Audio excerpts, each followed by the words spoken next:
ورسوله الكريم أما بعد فأعوذ بالله من الشيطان الرجيم بسم الله الرحمن الرحيم كل نفس ذائقة الموت صدق الله العلي العظيم شهد الشكر اللهم صل على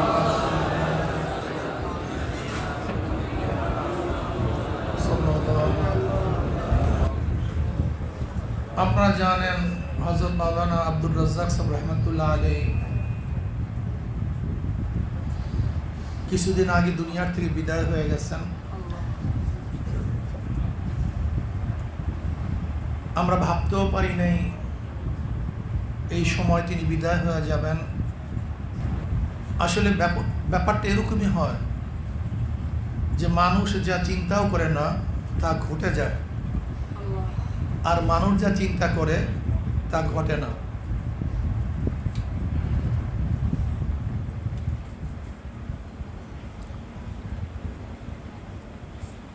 হযরত আলী রাদিয়াল্লাহু তাআলা বলেন, আমি আমার আল্লাহকে চিনেছি। বলে কিভাবে? তিনি বলেন, আমি একটা কাজ করব সিদ্ধান্ত গ্রহণ করেছি, কাজ করার পিছনে কোনো বাধাও নাই, সব কিছু তৈয়ার, দেখি কাজটা হয় নাই। কেন হলো না? কেন? কারণটা কি? নিশ্চয়ই পিছনে আর এক শক্তি আছে, সেই শক্তি হলো আল্লাহ। মানুষ বাঁচতে চায় কিন্তু তারপর মরতে হয়। মানুষকে অসুস্থ হতে চায় না, তারপর মানুষ অসুস্থ হয়। মানুষ চায় না আমার উপরে বালা মুসিবত আসুক, তারপর মানুষের উপরে বালা মুসিবত আসে। মানুষ চায় না ক্ষুধার্ত হওয়ার জন্য, এরপর মানুষ ক্ষুধার্ত থাকে। মানুষ চায় না ছোট ছোট বাচ্চাগুলি রেখে বিদায় হওয়ার জন্য, কিন্তু তারপরও হতে হয়। এইটাই বাস্তবতা।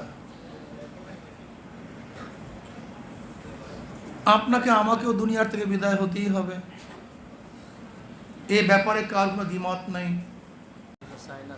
মানুষ যা চায় না তা হয়, আর আপনাকে আমাকে একদিন বিদায় হতেই হবে, এটা বাস্তবতা। এ ব্যাপারে কার কোনো দ্বিমত নেই, কারোর কোনো দ্বিমত নেই। সমস্ত মানুষ একমত, বিদায় হতেই হবে। কিন্তু মৃত্যুর পরে কিছু হবে কি হবে না? না। নাস্তিকরা কি মনে করে? নাস্তিকরা মনে করে এই দুনিয়ায় প্রথম, এই দুনিয়ায় শেষ, এরপর আর কোনো জিন্দেগি নেই। এর জন্য তারা দুনিয়া দুনিয়া দুনিয়া নিয়েই ব্যস্ত। মৃত্যুর পরে কি হবে এই চিন্তা ভাবনা করেও না, কেউ করলে সেটা পছন্দও করে না। সমস্ত নাস্তিকরা মনে করে প্রাকৃতিকভাবে দুনিয়ার সৃষ্টি, প্রাকৃতিকভাবে মানুষের সৃষ্টি, প্রাকৃতিকভাবে মানুষ আসতেছে চলে যেতেছে, ব্যাস এটা নিয়ম। এরপরে হিসাব হবে, নিকাশ হবে, এগুলি কিছু না। এর জন্য তাদের চিন্তা ভাবনা চেতনা কর্মকাণ্ডর মধ্যে কোনো জায়গাতেই আখিরাতমুখী কোনো কাজ নেই। যারা আস্তিক তারা বিশ্বাস করে মরার পরেও কিছু হবে, কিন্তু ধরন সবার এক না। হিন্দুরাও কিন্তু পরকাল বিশ্বাস করে। এই জন্য তারা কি বলে, মানুষ মারা গেলে পরলোক গমন করছে, লোকাল অন্তরে চলে গেছে। হিন্দুরাও বিশ্বাস করে এই জিন্দিগিতে যাহা কিছু করি তার সাজাও হবে, সাজাও হবে। পদ্ধতি কি? তারা বলে বিবর্তনবাদ, পুনর্জন্ম। পুনর্জন্মটা কি? এই জিন্দিগিতে কেউ যদি ভালো কাজ করে তাহলে দ্বিতীয়বার সে জন্ম হবে। কিভাবে? যদি ভালো কাজ করে ডিসি হবে, এসপি হবে, মন্ত্রী হবে, এমপি হবে, ধনী হবে, ডাক্তার হবে, শিক্ষিত হবে। এইটা তার প্রতিদান, এইটাই কি তার প্রতিদান। মানে এই জিন্দিগিতে ভালো কাজ করলে পরবর্তী যে জন্মটা হবে সেই জন্মটা ভালো হয়ে জন্মগ্রহণ করবে। এর জন্য দেখবেন হিন্দুরা কিন্তু একটা কথা বারবার বলে যে কোনো মানুষ যদি ভালো কাজ করে তখন কি বলে, কোন জন্মে যেন কোন ভালো কাজ করছে, কোন জন্মে জানি দেখেন এই কথাটা কিন্তু তারা বারবার বলে। হ্যাঁ, মানে ওই এক জন্মে তা ভালো কাজ করার কারণে এই জন্মে তুমি ভালো হইছ, ভালো কাজ করতে পারতেছ। তার মানে তার এই কথা বলতে চায় যে যদি কেউ কোনো ভালো কাজ করে, যদি কেউ খারাপ কাজ করে, পরবর্তী জন্মটা কি হবে? লতা হবে, পাতা হবে, ঘাস হবে, কুকুর হবে, শুয়ার হবে, চোর হবে, ডাকাত হবে, ব্যাস তাদের যাজা এবং সাজা এই পর্যন্তই শেষ। খ্রিস্টানরাও বিশ্বাস করে, কিন্তু তারা কাফফারার আকিদা, সেন্ট পল যে কাফফারার আকিদা তাদের মধ্যে ঢুকায় দিছে, বিস্তারিত বলার সময় নেই। তাদের ধারণা হলো এই যে আমরা যত খারাপ কাজ করি না কেন, যদি ঈসা আলাইহিস সালাতু ওয়াস সালামের মূর্তির উপরে সিজদা করতে পারি, তপস্যা করতে পারি, শ্রদ্ধা নিবেদন করতে পারি, কুরুশ চিহ্নের উপরে যদি চুমা দিতে পারি, ব্যাস আমাদের যত পাপ আছে সব শেষ, আখিরাতে আর কিছুই আমাদের হবে না। কেন নবী ঈসা তো শুলের জন্যই চড়ছে, যে আগত ঈসা যত অন্যায় করবে সমস্ত অন্যায়ের অগ্রিম মাপ করাবার জন্যই সে শুলে চড়ছে, ব্যাস শেষ। যাই হোক, কিন্তু যারা মুসলমান তারা বিশ্বাস করে এই জিন্দিগি শেষ না, বরং এই জিন্দিগির প্রস্তুতির জিন্দিগি, আর দুনিয়া মাজরাতুল আখিরা, এটা হলো কামার জিন্দিগি, স্থায়ী বসবাসের জিন্দিগি না। যে আমরা বিদেশে যাই কামার জন্য, থাকার জন্য না। এখানে বিদেশি জালুকারিতে বহুত মানুষ চাকরির জন্য আসে। কিসের জন্য? চাকরি করার জন্য, কামাই করার জন্য। চাকরির জিন্দিগি শেষ, দেশের বান্দা দেশে চলে যায়। ঠিক তদ্রুপ আমরাও এখানে আসছি মুসাফির, আখিরাত কামাই করার জন্য। আমাদের কামাই শেষ, যখন যার সময় শেষ হয়ে যাবে, স্ট্যাম্প রিলিজ, দেখেন না অনেক স্ট্যাম্প রিলিজ করে দেয়, জানেও না আগাম বার্তা, সাথে সাথে আসছে তো ওঠো, বসার সময় নেই। ঠিক আমাদের মধ্যে কিছু লোক স্ট্যাম্প রিলিজ করে দেয়। আল্লাহ পাক যখনই কল করবে, এ দাঁড়ানো অবস্থা আছো না, বসা অবস্থা আছো না, খাওয়া অবস্থা আছে, দেখার বিষয় নাই, জলদি কলে সাড়া দিতে হবে। এরকম বহুত মানুষ দুনিয়া থেকে বিদায় হয়ে গেছে।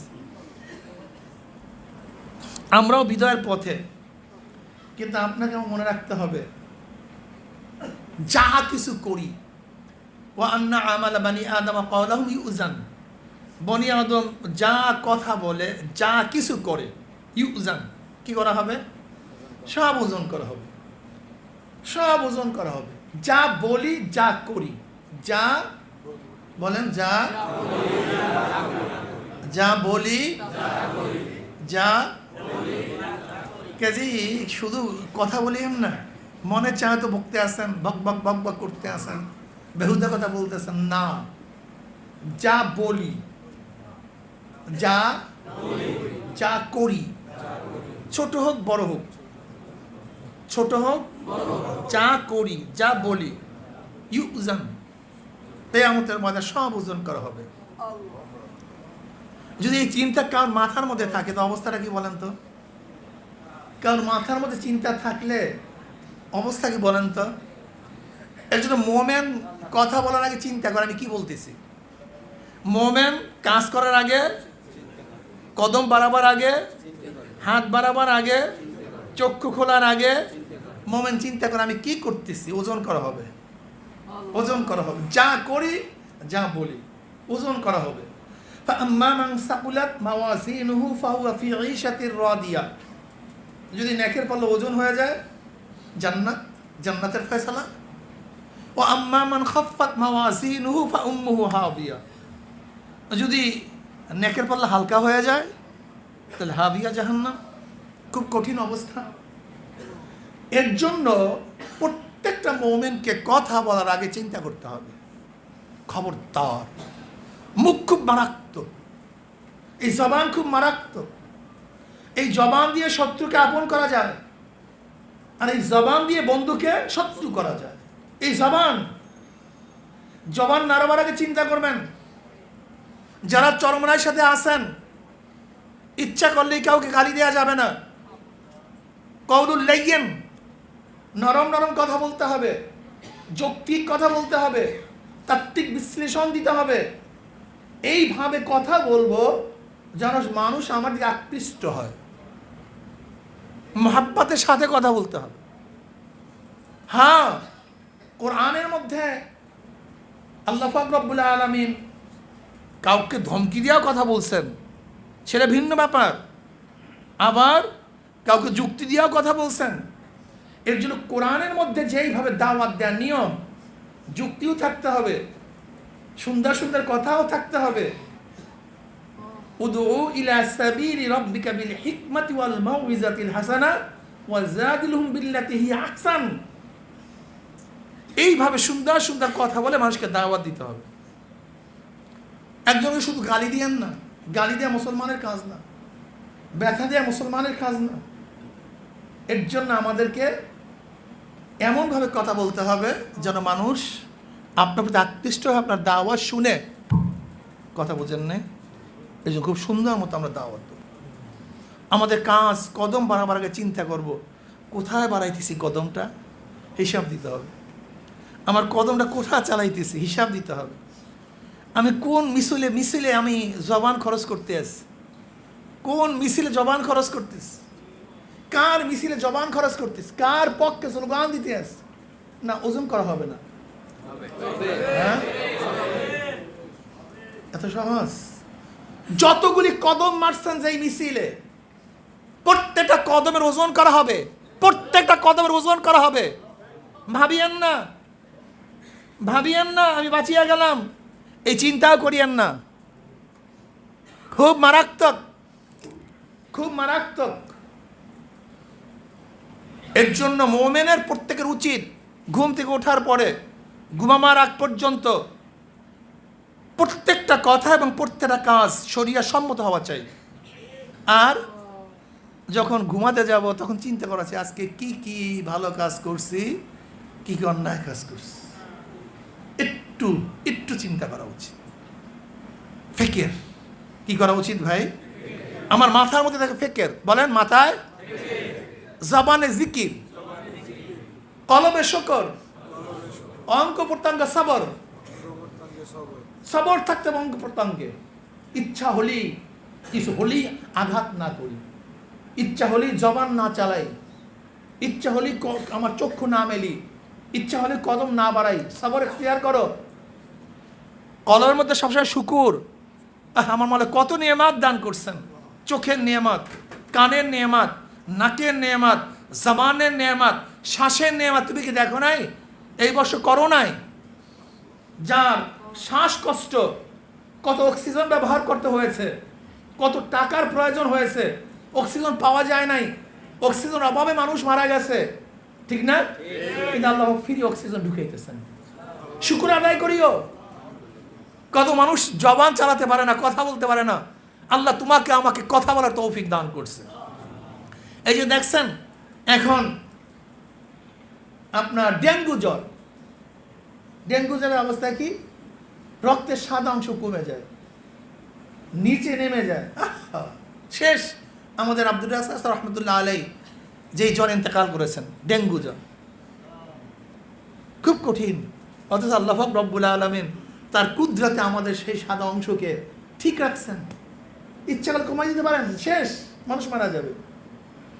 ওয়াইন তাউদ্দু নি'মাতাল্লাহি লা তুহসুহা, শেষ করা যাবে না, এত নিয়ামত আল্লাহ পাক দান করেছেন। শুকর আদায় করিও। জবানের মধ্যে জিকির রাখিও।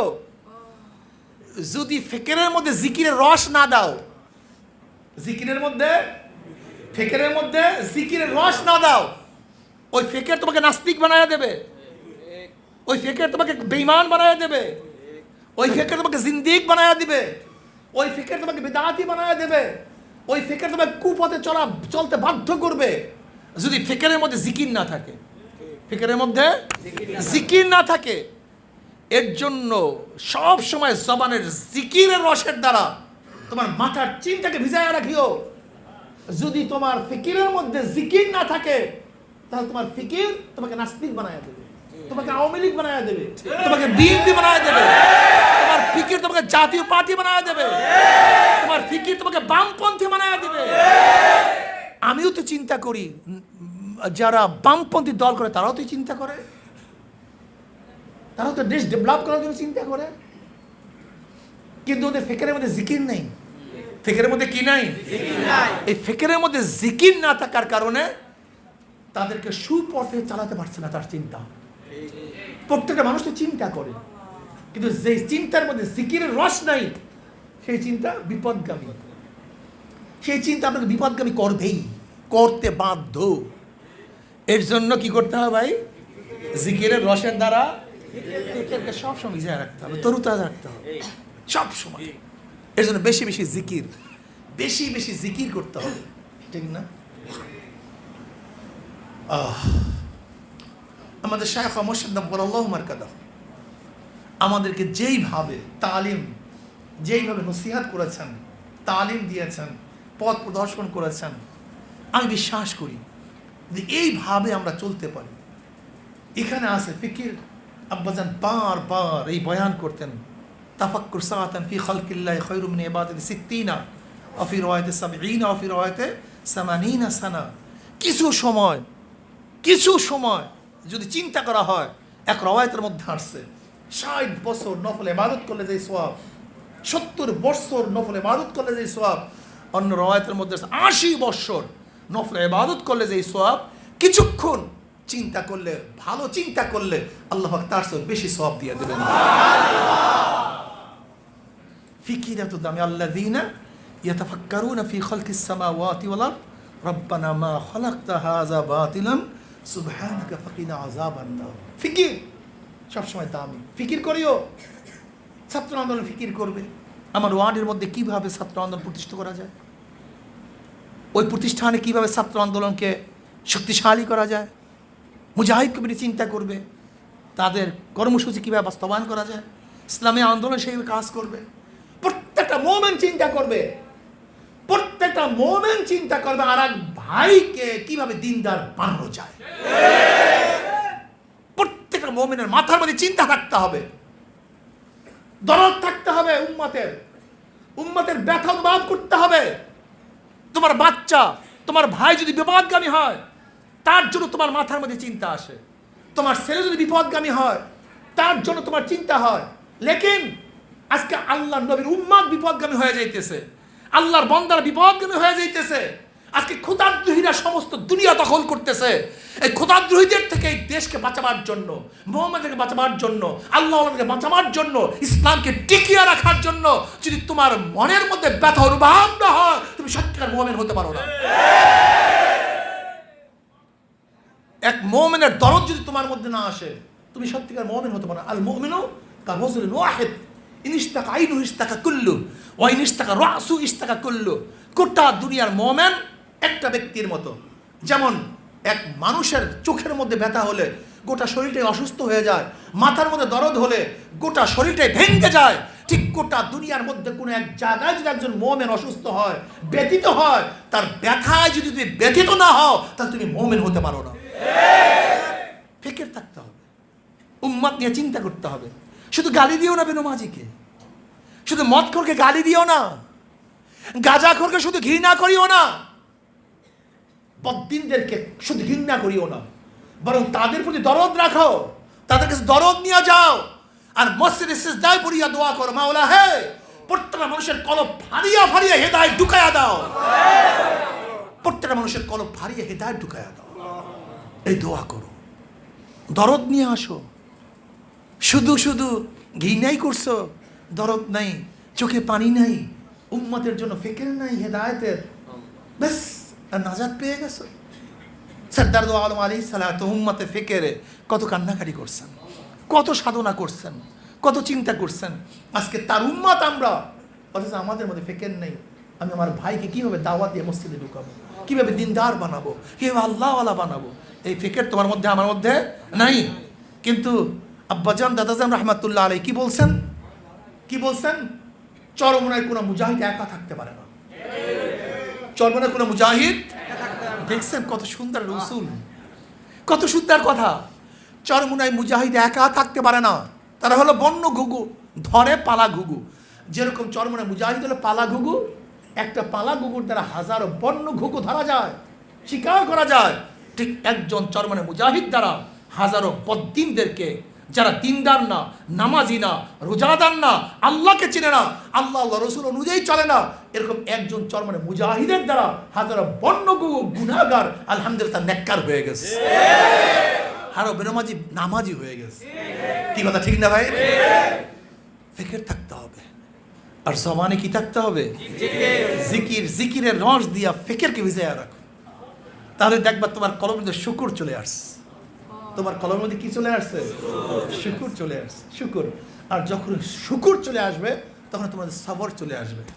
আর আল্লাহর কাছে দোয়া, রব্বানা আফরিকা আলাইনা সাবরান ওয়াসাব্বিত আকদামানা ওয়ানসুরনা আলাল কওমিল কাফিরিন। রব্বানা আফরিকা আলাইনা সাবরান, মাওলা হে সবরের চাদর বিছায়া দাও, সবরের চাদর দিয়ে আমাদেরকে আবৃত করে নাও, যেন সবর করতে পারি। সবর সবচেয়ে দামি, সবরের চেয়ে দামি কেউ না। অথবা সবিল হাক্কি অথবা সবিল সবর, সবর সবচেয়ে দামি। ইন্নাল্লাহ মাআস সাবিরিন, সবর অনেক দামি, অনেক দামি।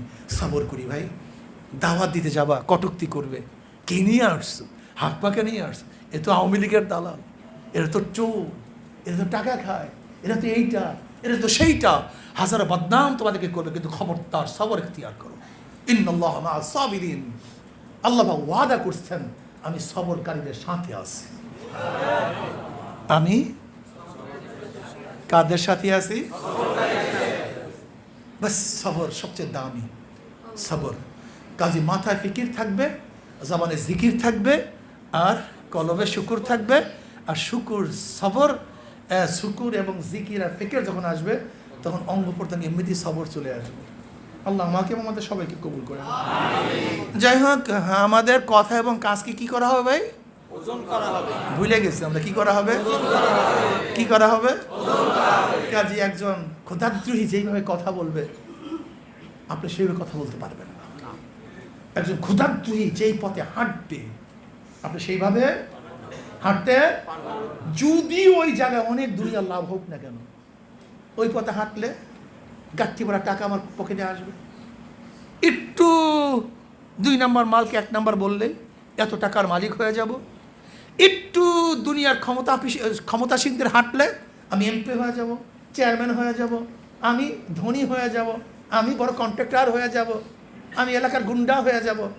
লাভ তো দুনিয়ার আছে, কিন্তু মোমেন চিন্তা করবেন না, না না, দুনিয়ার এমপিগির উপরে লাথি মারি, দুনিয়ার নিস্তারের উপরে লাথি মারি, দুনিয়ার টাকার উপরে থুক মারি। আমার সব কিছু একদিন থাকবে, আমি একা বিদায় হয়ে যাব, শুধু থাকবে আমল, আর কিছু থাকবে না। কথা ঠিক না? কাজে আমার প্রত্যেকটা কথা, আমার প্রত্যেকটা কাজ কি অনুযায়ী হওয়া চাই ভাই? শরিয়াত অনুযায়ী হওয়া যায়। কি অনুযায়ী হওয়া চাই ভাই? এটা রাজি আছেন ইনশাআল্লাহ? আজকে আব্দুর রাজ্জাক সাহেব রহমতুল্লাহ দুনিয়া থেকে বিদায় হয়ে গেছেন, শুধু নিয়ে গেছে তার আমল, এছাড়া কিছুই নিয়ে যেতে পারেন নাই। কাজে আল্লাহ পাক আমাদেরকেও যেন ভালো আমল, নেক আমল নিয়ে যাওয়ার তৌফিক দান করেন। আজকে অনেক মুজাহিদরা দুনিয়াতে নাই। আমাদের শামসু ভাই ছিলেন, তিনিও আজকে দুনিয়াতে নেই। এরকম বহুত মুজাহিদরা ছিলেন, তারা আজকে দুনিয়াতে নেই। আমরা তো দুনিয়াতে থাকবো না। আমাদের শাইখ মোহাম্মদ ফরাল মারকাদাহু, তিনিও আজকে দুনিয়াতে নেই। আমরা তাদের জন্য প্রাণ খুলে দোয়া করব, আল্লাহ পাক যেন তাদের সমস্ত ভুল ত্রুটিগুলি ক্ষমা করে দেন, তাদের কবরকে জান্নাতের বাগিচা বানায়া দেন। আর আমরা যতদিন জিন্দা থাকবো আল্লাহ পাক ইসলামের জিন্দা রাখেন, এবং যখন বিদায় হয়ে যাব ঈমানের সাথে আল্লাহ পাক বিদায় দান করেন। আল্লাহুম্মা রব্বানা যালামনা আনফুসানা ওয়া ইন লাম তাগফির লানা ওয়া তারহামনা লানাকুনান্না মিনাল খাসিরিন। মাওলা হে গুনাহ খাতা মাফ করে দেন, আল্লাহ গুনাহ খাতা মাফ করে দেন, আল্লাহ গুনাহ খাতা মাফ করে দেন, আল্লাহ গুনাহ থেকে বাঁচিয়ে থাকার তৌফিক দেয়া দেন, আল্লাহ গুনাহ থেকে বাঁচিয়ে থাকার তৌফিক দেয়া দেন। আল্লাহ যত মুমিন মুমিনাত, যত মুজাহিদরা কবরে শুয়ে রয়েছে সবার কবর আযাবকে মাফ করে দেন, আল্লাহ সবার কবর আযাবকে মাফ করে দেন। ইয়া আল্লাহ আব্দুর রাজ্জাক সাহেব রহমতুল্লাহ কবরকে জান্নাতের বাগিচা বানায় দেন, তার জিন্দেগির সমস্ত ভুল ত্রুটি ক্ষমা করে দেন। আল্লাহ আমাদের শামসু ভাই দুনিয়ার মধ্যে নেই, অনেক মুজাহিদরা দুনিয়াতে নেই।